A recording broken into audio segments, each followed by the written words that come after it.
to the DMF. I am your host, Justin Yantz, and this is episode 80. Wow, 80 episodes. That's amazing. So I'm going to talk a little bit about my birthday. I'm going to talk about books I read. I'm going to talk about a film called Shin Godzilla. I'm going to talk about The Falcon and the Winter Soldier. I'm going to talk a little bit about politics, and we'll end with a quote. So stay tuned.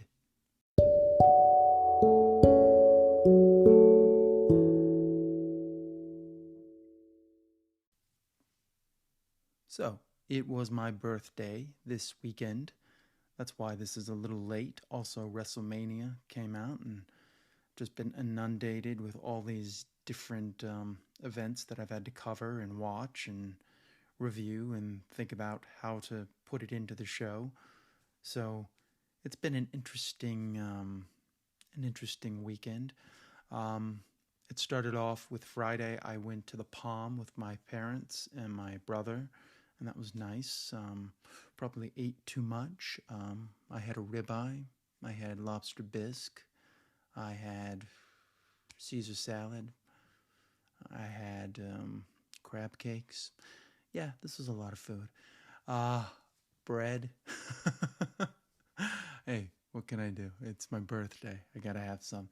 And then I had the 7-layer chocolate cake, which I can't not have at the Palm. Also, I had they brought me tiramisu, and I want to thank the people at the Palm for giving me such a wonderful birthday. Saturday, I had friends over, and we watched WrestleMania 37, and that was fun. And on Sunday, I watched WrestleMania 37 Part 2, and I went out with my parents and my brother. It was nice to have my brother there to celebrate my birthday. We went to Toasteries in Charlotte, North Carolina, and I had breakfast and probably overate there too. And then I had Indian food at the Blue Taj, another wonderful restaurant in Charlotte, North Carolina. So I gotta say, it was an awesome birthday. I gotta thank all the people that sent me birthday wishes on Facebook. It was very nice of everyone.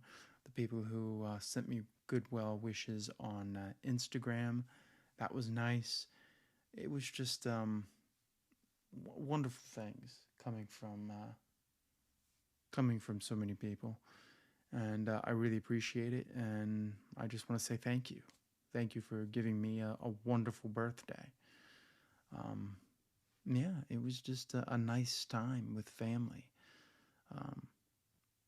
I did some auditions, and I got some parts, so that was nice. And so things are moving along, quite splendidly. I'm sorry, sometimes it's hard to come up with different words here because you're on the fly and you're thinking, but I just have to say it was an awesome birthday, and I am so happy I got to spend it with my family and my brother, Charlie. Thank you for the birthday card. To my grandmother, who is 101, thank you for the birthday card.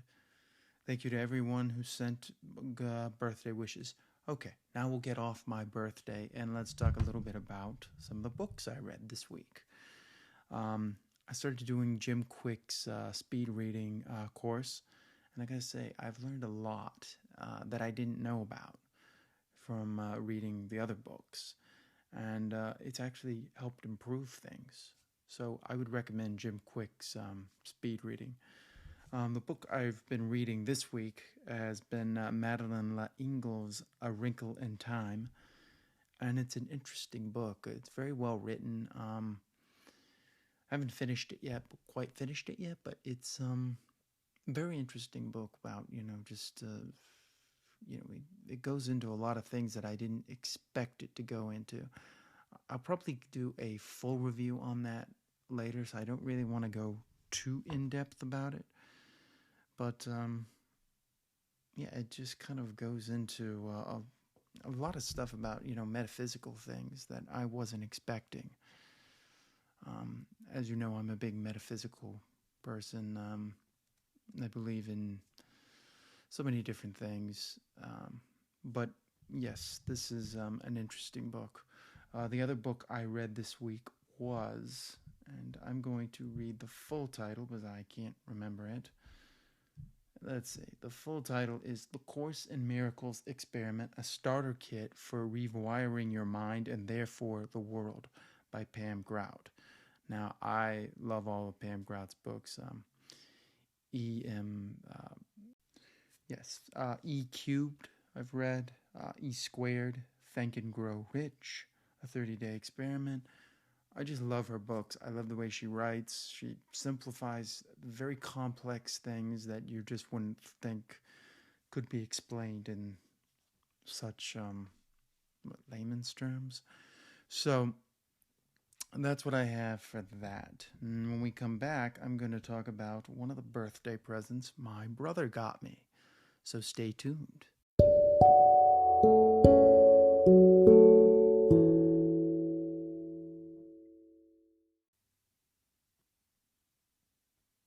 All right, so my brother got me a gift. He got me the film Shin Godzilla, which Shin stands for new in Japan. And it's a really interesting film, and I'm going to talk a little bit about it.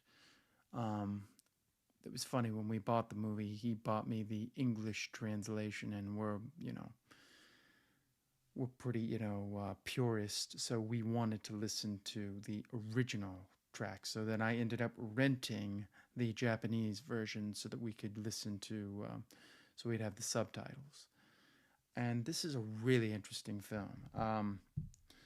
It's directed by, I'm going to butcher these names. I have no idea how to pronounce these names, but I'm going to do my best. Hideki Anno and Shinji Higuchi. I'm pretty sure that's who directed it, and it's starring Hiroki Hisagawa, Yutaka Takanouchi, and Satomi Ishihara. And the music is done by Shiro Sagisu. Now, the director has done, actually, he comes from anime, and he did the anime series Neon Genesis Evangelion, which is a great anime. If you're into anime, this is one to watch. He's also the other director, Attack on Titan, Neon. Yeah, so they're like a team, but yeah, superb directing. For somebody who comes from anime, they really, to me, this was what Godzilla 2014 needed to do, where they took the idea of this natural disaster and them having no idea what it is, and them finding out that it's this monster, and you're really watching a lot of boardrooms and seeing how the president and the prime minister would deal with it, and they're even like, we need to get the U.S. involved, and how do we deal with that? So it looks at Godzilla as if it was a realistic take, as if it was happening in today's time. The movie came out in 2016, but to me it's one of the best reboots for Godzilla that, I think they could have done. Apparently, they have to have a certain amount of time in between, but I think they should do a sequel to this, because this is I like the realistic take on it. And when we actually see Godzilla do damage, they just make it look like, unfortunately, like hell on earth. I mean, he shoots out the beam, and then we see the fire just engulf everything, and it just this monster, Godzilla, or Gojira, as is pronounced in Japan, is like an act of God. He comes from, sometimes they used him as he was symbolic of the nuclear bomb. The original Godzilla was a lot like that, of awakening this horror that mankind has awakened. And this one, he is very much an animal. There's no like communicating with him, but it's really interesting the way they do it because they play it on a realistic level, and the acting is really good.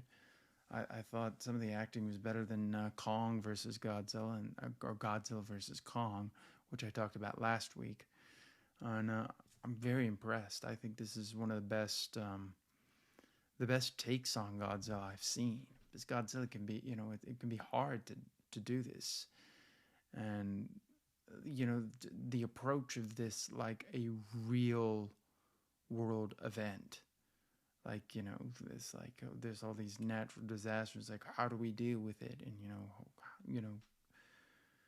very interesting, interesting take. Shiro Sagisu, I'm pretty much probably butchering that name. He has done a lot of great scores. He did Neon Genesis Evangelion. He did Bleach. He's done Black Bullet. Shin Ultraman, which is supposed to come out in 2021,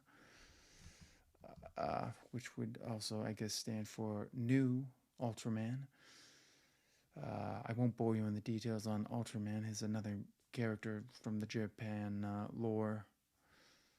But I really liked Shin Godzilla. I thought it was just impressive, and the way they filmed him, and the size, and just this mass monster. And there's no monster he's fighting. It's not like he's fighting Mothra or this, which they kind of threw in with 2014 and King of the Monsters, Godzilla King of the Monsters, that came out in 2019. The human characters actually seemed like human people. And you kind of cared about them, which is very hard to do in these movies. So I was very impressed.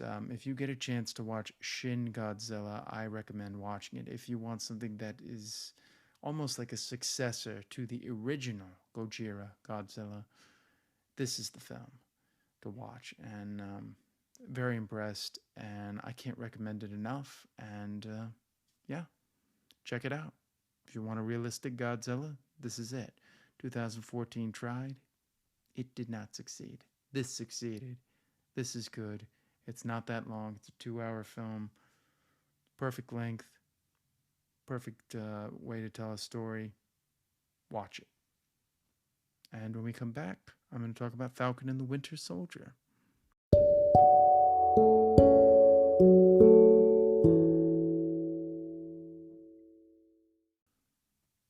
Now, I forgot to mention spoilers in the opening with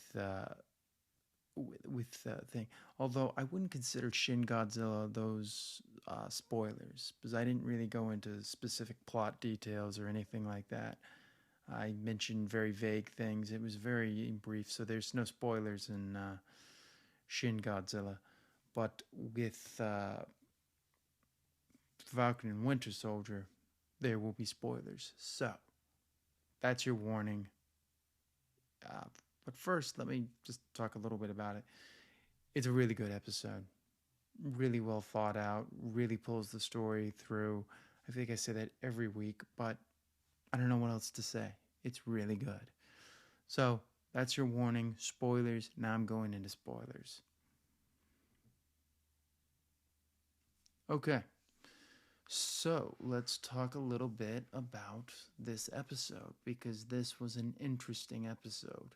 And the way it ends with the fake Captain America, or the new Captain America, Shin Captain America, taking the shield and killing one of the groups that they're going after in front of everybody while they're filming him with the shield in cold blood. Wow, I wasn't expecting that. It really showcases where this story is going to go. They're going into a dark place. I love Daniel Bruhl's Zemo. He just really inhabits that character. And he's so good at playing the line of, is he good? Is he bad? We don't know.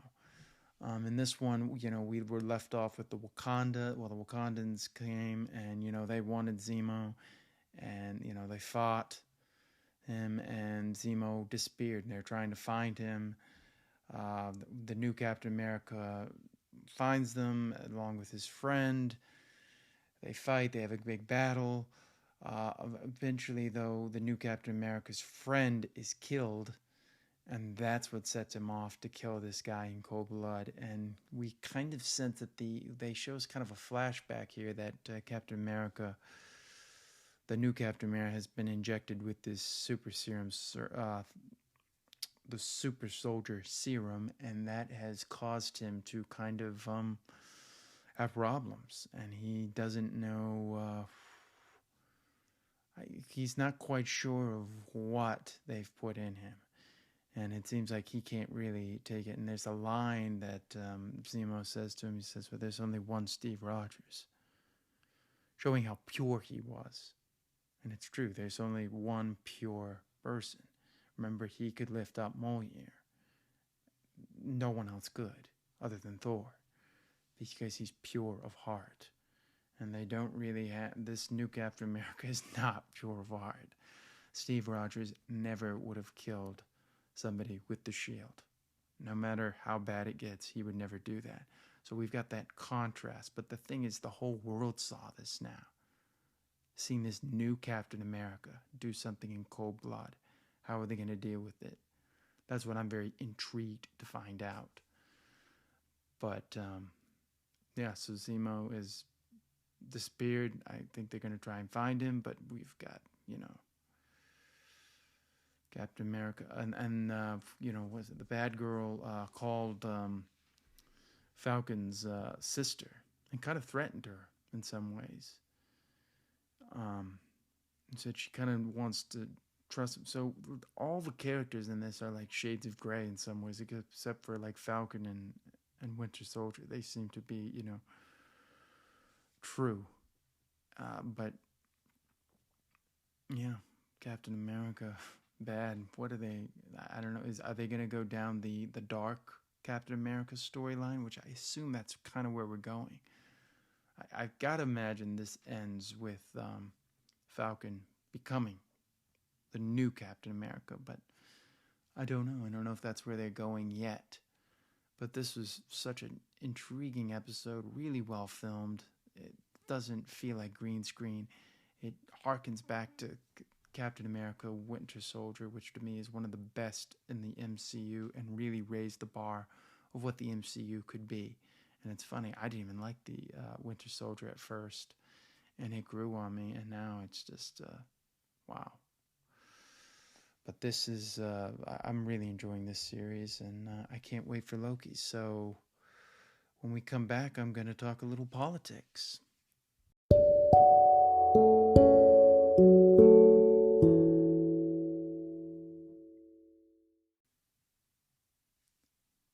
Politics. Matt Gaetz, I don't think it could get any worse for him. He seems to think that by doing a little, thing for women's rights, that makes it all okay, but I don't see how that's going to happen. He said that, it's great that he has the support of Marjorie Greene, Donald Trump, and all this stuff. But Donald Trump seems to want to completely distance himself from Matt Gaetz, who has been one of Donald Trump's biggest supporters. So once again, another smack in the face for him. I kind of feel bad for him, but in some ways it's kind of sad when I hear this stuff that, he Venmo'd girls, and I don't know how he survives this. I really don't. But this is the world where, Donald Trump is president, so maybe he does survive it. I don't know. Donald Trump was back in the news. He called out Mitch McConnell, not for the reasons that a lot of us would think, but he seems to be wanting to keep his name out there and continue to control his power that he has over the Republican Party. It looks like they found a woman who may be able to testify and may be the person who can send Donald Trump to jail for good, but we'll have to see. I don't know. Fauci was challenged on his mask flip flop, and I've got to say that show on the Peacock, I forget the name of the journalist, is really, taking a lot of people to task. And, he said that there was no evidence to show that masks actually worked. And I completely disagree with him because we had tons of evidence on there. He's trying to save face, but, I thought that was a mistake. And, he's starting to roast for it, but who knows? Trump's Supreme Court, which I call it Trump's Supreme Court, has got, how many people on it? We get, 6-3? They ruled that California is allowed to do religious gatherings, which I think is a mistake, but you know what? That's what they want to do, so there you go. The other thing that happened is we found out that Snoop Dogg and Charles Koch are teaming up to help legalize weed, which I've got to believe pot, marijuana, weed, whatever you want to call it, Mary Jane, will probably be deleted, legalized, deleted, delete. That's a wrestling wrestling reference. But will probably be legalized in, I think, in another year or two. Because now that, the billionaires want it legalized, it's going to happen. They're going to do it, but not the reasons we want it. They want it so that they can tax and, make money off of it. So it's kind of sad in that way. I mean, this will probably be the benefit of, coke, the actual coke of weed coming out and weed becoming commercialized. But you know what? It has to happen sometimes. And I got to believe Charles Koch and Snoop Dogg have all invested in companies that once they go, everything becomes legalized, all the states legalize it, they can really go to town with making money on this. So I think that's where they're coming from. The next thing that I thought was really interesting is there were a lot of polls that came out, and what was it? A certain percentage of people want The Rock, Dwayne Johnson, to run for president of the United States. And he actually issued something, said, if the people want it, he'll do it. I don't know where I go on this. I don't think we need to bring celebrities into politics. We've seen what that did with Donald Trump. They don't know anything. They know nothing about policy. And they just know they're, balls out, gung-ho, get it done kind of approach. And I don't know if that's the right approach for politics. I like The Rock, but I don't know where he lines up on policies. I watched him interview Biden and Kamala Harris, and he didn't ask him any interesting policy questions. So I don't know where he lines up in policy. My gut is he's going to lean toward a Barack Obama, Bill Clinton, Biden type. I don't think he's going to be a huge progressive. I don't think he's going to be for Medicare for all. I don't know. He could be just president in name only. I think he would be a Democrat, but I think he's going to, really lead himself into the realm of moderate. If you look at a lot of his films and a lot of his interviews, a lot of it leads itself to moderate. I mean, he said MBS was okay. So I don't know where I lean on this. Some people want Oprah to run. I don't want these people to run. I want politicians, real politicians that are going to help people, not these career politicians who just get in office and just want to stay in office, people that actually want to make change. So maybe civil servants, public servants. I think some people, don't like to call themselves politician because of the name, the stigma that comes with it. But yeah, so the world wants The Rock to be president. I just don't know. I don't think it's a good idea. I think Donald Trump was a warning. Let's not go down that route, but let's see. Maybe he will have good policies. If he has interesting policies and he's not really just another moderate corporate Democrat that we've got way too many of, Yeah, I'll be interested to see if he's going to be more of like a Bernie Sanders type. That'll be interesting. If he's going to be like Kamala Harris and Biden and these guys and just play at the moderate game and not do anything, well, I don't know what to say. They're still not doing anything about the filibuster. There's not really any talk about reforming it, and they need to do that. And I don't know. They're not doing anything. One good thing that came out, and I'm not sure because you have to see what the details are of this, is that Afghanistan, they're going to. Biden says by September 11th he's going to pull the troops from Afghanistan. So that'd be interesting if he moves forward with that, or if it's just going to be some of the troops and it's really not going to be that big of a deal. So we'll have to see where that goes. But my gut says that it's probably just going to be a certain amount that he's going to pull out. But I don't know. Maybe he will pull all of them out. The ball's in his court. I wish him the best of luck. I'm not like these people that want him to fail. I don't want him to fail, but I'm not going to just say that he's doing everything well when I don't see it well. So that's about it for politics. Yeah, it's kind of a quiet week in some ways, but some things are good. The George Floyd trial is looks like it's wrapping up, and yeah, it doesn't look good for the cops, but they keep trying to bring up that he was under the influence. I'm sorry, I don't care if you're under the influence. Doesn't give you the right to sit on him for 9 minutes. That would kill anybody. And what we're finding out is that he died of strangulation, and he died 6 minutes into it, or 7 minutes into it. I don't think most people could live. I don't think anyone could handle that. Maybe Brock Lesnar could, handle 9 minutes of somebody sitting on their neck, but you can't kill people in custody. So it's good that we're having this trial, because maybe this will make people aware that the police need to be reformed, not abolished, reformed. I don't know about defunded, but maybe. But it definitely needs to be reformed. It needs to be reformed now. But we shall see.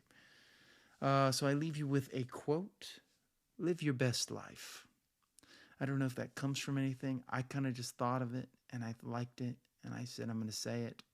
If this comes from somebody, I give credit to them, whoever came up with it first. But I leave you with that. Live your best life. And what it means is live life to the fullest. Get out there. Be happy. Do what you want to do. Don't live someone else's life. Live your life. I've talked about that many times, but I'm going to say it again. Live your life. And that's why I say live your best life. So I want to say thank you for listening, as always. You can find me at my handle, @JustinYance. Once again, I want to thank everyone for wishing me a happy birthday. And I will see you next time on the DMF.